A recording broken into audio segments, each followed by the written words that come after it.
आज से हम एसएससी प्रीवियस ईयर क्वेश्चन को देखेंगे और आज जो हम देखेंगे प्राचीन भारत के इतिहास को देखेंगे टाइप 1 में हम देखेंगे प्राचीन इतिहास के स्रोत, प्रागैतिहासिक काल, सिंधु सभ्यता और वैदिक सभ्यता।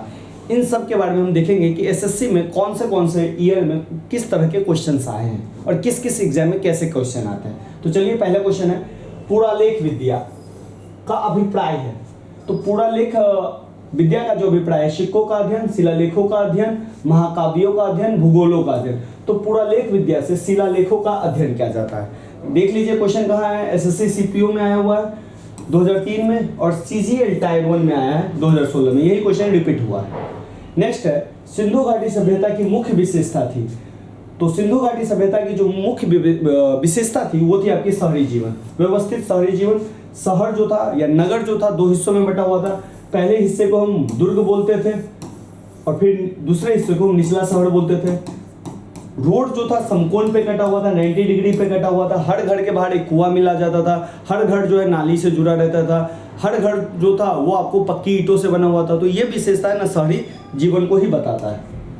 अच्छा ये क्वेश्चन देख लीजिए, एसएससी सेक्शन ऑफिसर 2007 में आया, एफसीआई असिस्टेंट ग्रेड में 2012 में आया हुआ है।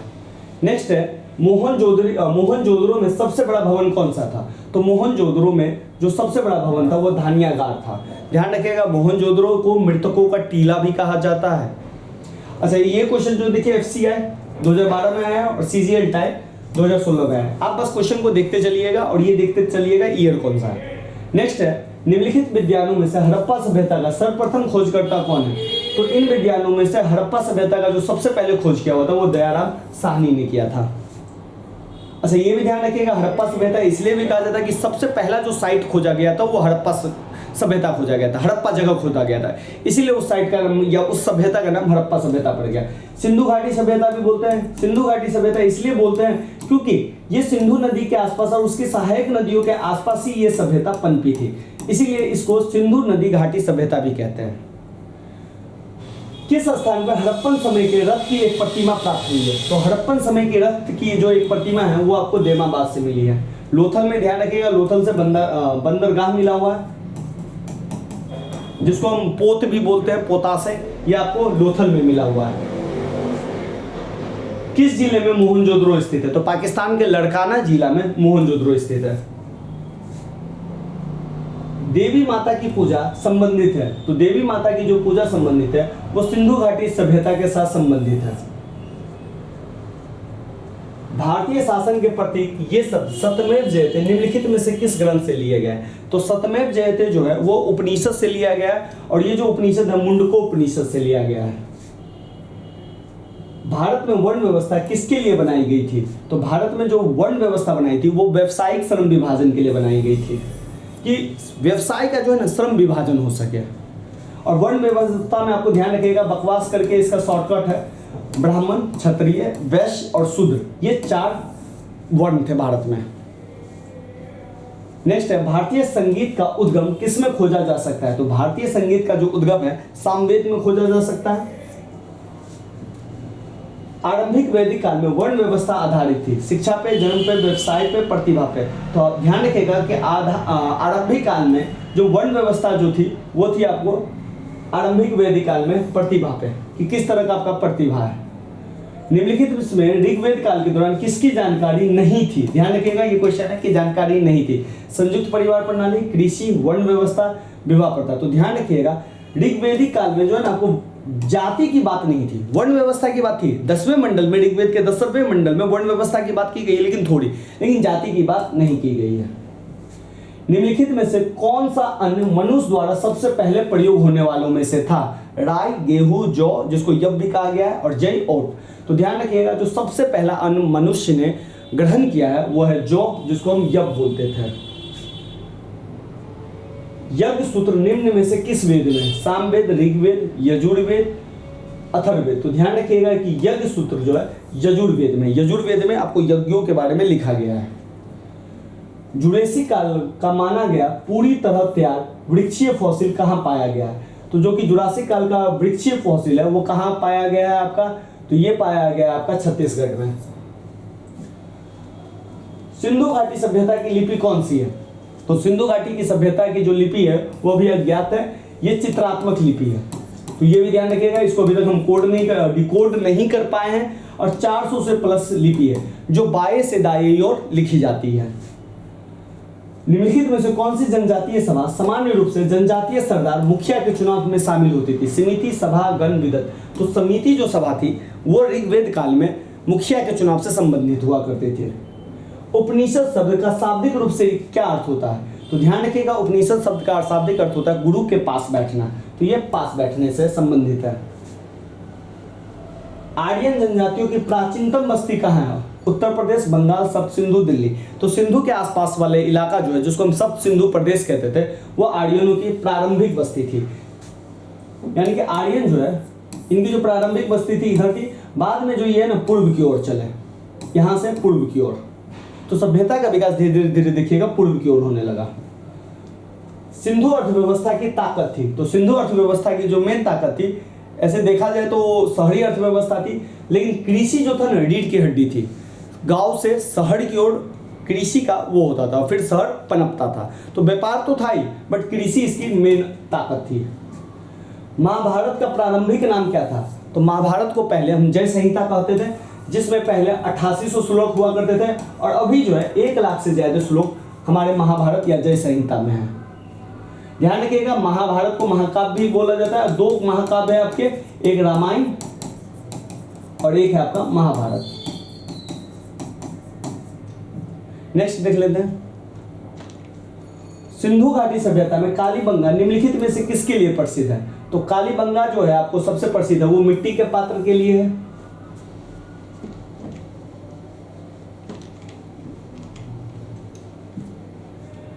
जिस मनीषी को पंडित कहा जाता था, ने दक्षिण भारत का आर्यकरण किया, वो कौन थे? तो महर्षि अगस्त्य ने इसका दक्षिण भारत का आर्यकरण किया हुआ था। प्राचीनतम भारतीय सभ्यता का नाम क्या था? तो प्राचीनतम भारतीय सभ्यता का जो नाम है, सिंधु घाटी सभ्यता, मेसोपोटामिया सभ्यता, मिस्र सभ्यता, इनमें से कोई। तो प्राचीन में जो सबसे पुरानी सभ्यता है भारत में, वो थी सिंधु घाटी सभ्यता। जो कि सिंधु घाटी सभ्यता के बारे में बात करें तो ये आपको इस जगह पे फैला हुआ था, इस जगह पे, अफगानिस्तान से उत्तर प्रदेश और जम्मू कश्मीर से महाराष्ट्र, दौलताबाद तक। सिंधु घाटी का कौन सा एक स्थल पाकिस्तान में है? तो लोथल, कालीबंगा, आलमगीरपुर, हड़प्पा। जिसमें से ध्यान रखिएगा, लोथल, कालीबंगा, आलमगीरपुर ये उत्तर प्रदेश में, कालीबंगा आपका राजस्थान में है, लोथल आपका गुजरात में है, बच गया आपका हड़प्पा। तो हड़प्पा जो है आपका पाकिस्तान में है। विषम शब्द ज्ञात कीजिए। विषम शब्द है जो इन शब्दों के अनुसार नहीं मेल खाता। तो ध्यान रखिए, सामवेद, यजुर्वेद, ऋग्वेद ये तीनों वेद है, और विष्णु पुराण पुराण है। तो इस शब्दों में विषम शब्द जो है विष्णु पुराण है। 4 वेद ध्यान रखिएगा, ऋग्वेद, सामवेद, अथर्ववेद, यजुर्वेद। सिंधु घाटी सभ्यता के लोग किसकी पूजा करते थे? विष्णु, इंद्र, पशुपति, ब्रह्मा। तो सिंधु घाटी के जो लोग थे वो पशुपति की पूजा करते थे, और ऋग्वेदिक काल के जो लोग हैं वो इंद्र की पूजा करते थे।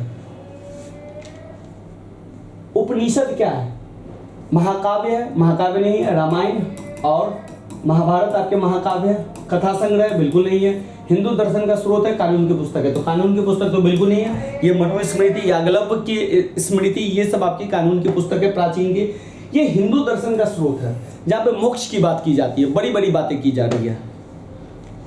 निम्नलिखित में से किस वेद में जादू, चमत्कार तथा मंत्र दिया गया है? ऋग्वेद, यजुर्वेद, सामवेद, अथर्ववेद। तो जादू, मंत्र ये सब जो है आपको अथर्ववेद में दिया गया। यज्ञ की बात यजुर्वेद में है, ऋग्वेद शुरुआती वेद है, और सामवेद में गायन के फॉर्म में लिखा गया है ऋग्वेद के ही अंश को। कौन सा वेद धार्मिक अनुष्ठानों से संबंधित है? तो धार्मिक अनुष्ठानों से जो संबंधित है वो है आपका यजुर्वेद। सिंधु घाटी सभ्यता में धौलावीरा निम्नलिखित में से किसके लिए प्रसिद्ध है? चट्टानों से निर्मित स्थापत्य के लिए, बंदरगाह के लिए, जल संरक्षण के लिए, मिट्टी के पात्र से। तो धौलावीरा जो प्रसिद्ध है, या यहाँ पे जो विशेष तकनीकी मिली है वो जल संरक्षण के लिए मिली है, कि जल का कैसे वो लोग बचाव करते थे। गौतम बुद्ध ने महापरिनिर्वाण कहाँ लिया था? पटना, कुशीनगर, वाराणसी, सारनाथ। तो गौतम बुद्ध ने जो महापरिनिर्वाण लिया था वो कुशीनगर में लिया था। ऋग्वेद में सबसे प्रमुख देवता कौन थे? तो ऋग्वेद में हमने बात किया हुआ था, इंद्र जो थे सबसे प्रमुख देवता थे। वैदिक काल में 8 प्रकार के विवाह प्रचलित थे। इनमें से कौन प्रेम विवाह था? ब्रह्म विवाह, गंधर्व विवाह, देव विवाह, आर्ष विवाह। तो प्रेम विवाह जो था उसको हम गंधर्व विवाह के नाम से भी जानते हैं। 8 विवाह था, एक निंदनीय था और एक प्रशंसनीय था। तो 4 प्रशंसनीय विवाह था और 4 निंदनीय विवाह था, जो हम आपको ऋग्वेद के लेक्चर में पूरा डिटेल से बता देंगे। मोहनजोदड़ो और हड़प्पा के अवशेष संकेत देते हैं कि शानदार और योजनागत अच्छी तरह से बनाई गई थी। तो ये अच्छी तरह से जो बनाई गई थी, ये एक शहरी नगर था, और या दूसरे शब्दों में बोले तो व्यापारिक नगर था। निम्नलिखित में से कौन सा वेद वेद त्री के भाग नहीं है? ऋग्वेद, सामवेद, यजुर्वेद, अथर्ववेद। तो वेद त्री को शुरुआती 3 वेद ऋग्वेद, सामवेद, यजुर्वेद को वेद त्री के नाम से जाना जाता है। 3 को त्रय बोला जाता है। चौथा अथर्ववेद जो है इससे संबंधित नहीं है त्रय से। किस नदी के निकट ऋग्वेद सभ्यता सबसे अधिक स्थित थी? नर्मदा, सरस्वती, गोदावरी, गंगा। तो उस समय की जो आपकी सबसे पवित्र नदी थी ऋग्वेद के समय में, वो सरस्वती नदी थी, और सरस्वती नदी के ही निकट ऋग्वेदिक सभ्यता पनपी थी सबसे ज्यादा। हड़प्पाई स्थल मांडा किस नदी के किनारे स्थित है? तो मांडा जो है चेनाब नदी के किनारे स्थित है, जो जम्मू कश्मीर में है। ऋग्वेद का कौन सा मंडल पूर्णतः सोम को समर्पित है? 7वां, 9वां, 8वां, 10वां। तो ध्यान रखिएगा, ऋग्वेद का जो 9वां मंडल है वो पूर्णतः सोम को समर्पित है। सोम एक पेय पदार्थ होता था जिसको वो ग्रहण करते, तो उसी को सोम बोला जाता है। निम्नलिखित में से किस हड़प्पा केंद्र के बारे में माना जाता है कि मेसोपोटामिया के साथ सीधा समुद्र व्यापार था? तो ये समुद्री व्यापार जो था, समुद्री व्यापार वहीं होगा जहां पे बंदरगाह था या पोतासे था। तो पोतासे इन जगह पे आपका लोथल है, तो लोथल के साथ इनका व्यापार होता था। निम्नलिखित में से किस हड़प्पाकालीन स्थल से हल का टेराकोटा प्राप्त हुआ है? तो हल का जो टेराकोटा है बनावली से प्राप्त हुआ है, इसको ध्यान रखिएगा। धोलावीरा से जल संरक्षण प्राप्त हुआ है, लोथल से पोतासे प्राप्त हुआ है। ये सब चीज थोड़ा ध्यान रखिएगा, एग्जाम में डायरेक्ट आ रहा है। हड़प्पा किस नदी के किनारे पर स्थित है? तो हड़प्पा जो था वो रावी नदी के किनारे स्थित था। कांसे की नर्तकी की मूर्ति निम्नलिखित में से किस सभ्यता में पाई गई है? मेसोपोटामिया सभ्यता, सिंधु घाटी सभ्यता। तो कांसे की जो नर्तकी की जो मूर्ति है वो आपको सिंधु घाटी सभ्यता में पाई गई है। मोहनजोदड़ो का स्थानीय नाम क्या है? तो मोहनजोदड़ो का जो स्थानीय नाम है या पॉपुलर नाम है वो मृतकों का टीला है। निम्नलिखित में से कौन सी धातु हड़प्पन सभ्यता में नहीं पाई गई थी? तो हड़प्पन सभ्यता में आपको पता है कि उस समय जो लोहा नहीं पाई गई थी, क्योंकि लोहा जो है आपको वैदिक काल में पाई जाएगी। और ये भी ध्यान रखिएगा, सबसे पुरानी वस्तु जो पुरानी धातु जिसको इंसानों ने प्रयोग में लाया हुआ था वो था आपका तांबा। निम्नलिखित में से कौन सा वेद प्राचीनतम है? तो ऋग्वेद जो है सबसे प्राचीनतम है। ऋग्वेद के बाद अन्य 3 वेद लिखे गए थे, तो ऋग्वेद को सबसे प्राचीन वेद माना जाता है। भीमबेटका किसके लिए प्रसिद्ध है? तो भीमबेटका की गुफा ध्यान रखिएगा मध्य प्रदेश में। ये जो है आपको चित्रकला के लिए प्रसिद्ध है, तो गुफा शैल चित्र के लिए प्रसिद्ध है ये भीमबेटका की ग्राफ, जहाँ पे बहुत पहले प्रागैतिहासिक काल के मनुष्यों ने चित्रकारी दर्शाया हुआ है अपना। और आपको पता है कि पहले के जो लोग घर बना के नहीं रहते थे, वो गुफा में रहते थे, नदी के किनारे रहते थे, इन सब के बारे में। निम्न में से किस हड़प्पा कालीन स्थल से एक युग्म समाधान मिला? युग्म एक जोड़ा समाधान मिला हुआ है, तो ये जो आपको मिला हुआ है वो लोथल से मिला है। तो ध्यान रखिएगा, लोथल 2 चीजों के लिए इंपॉर्टेंट हो गया आपका, एक पोतासे के लिए और एक युग्म समाधान मिला है। युग्म जोड़ा समाधान सब। सिंधु घाटी 4 बड़ी प्राचीन शहरी सभ्यताओं का गिरी था। निम्नलिखित में से कौन सा उनमें से एक नहीं है?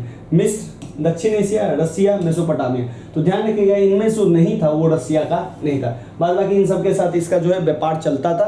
रसिया के साथ सिंधु घाटी सभ्यता का व्यापार का साक्ष्य नहीं है। जोड़वे कल्चर एक चालकोलिथिक पुरातात्विक स्थल था जो वर्तमान समय में निम्नलिखित में से किस भारतीय राज्य में स्थित है? तो जोड़वे कल्चर जो है आपका महाराष्ट्र में स्थित था। निम्नलिखित में से सिंधु घाटी सभ्यता का एक बंदरगाह शहर कौन सा था? तो सिंधु घाटी सभ्यता का बंदरगाह हम बताएं अभी आपको लोथल था। बुर्ज होम नवपाषाण युग स्थल है, कहां पे स्थित था? तो बुर्ज होम जो था जम्मू कश्मीर में उपस्थित था। निम्नलिखित में से किस हड़प्पा कालीन स्थल से जुताई वाले क्षेत्र के साक्ष्य मिले? मोहनजोदड़ो, चन्हुद्रो, कालीबंगा, हड़प्पा। तो सबसे पहले जो जुताई खेत के जो साक्ष्य मिले वो कालीबंगा है। मान लीजिए कि खेत है, खेत में आपको दिख रहा है कि हल चला हुआ है खोदने के बाद, खुदाई के बाद, तो आप तो कह सकते हैं ना कि यहाँ पे हल जुता हुआ है, मतलब खेत जुता हुआ है, तो ये कालीबंगा से मिला है।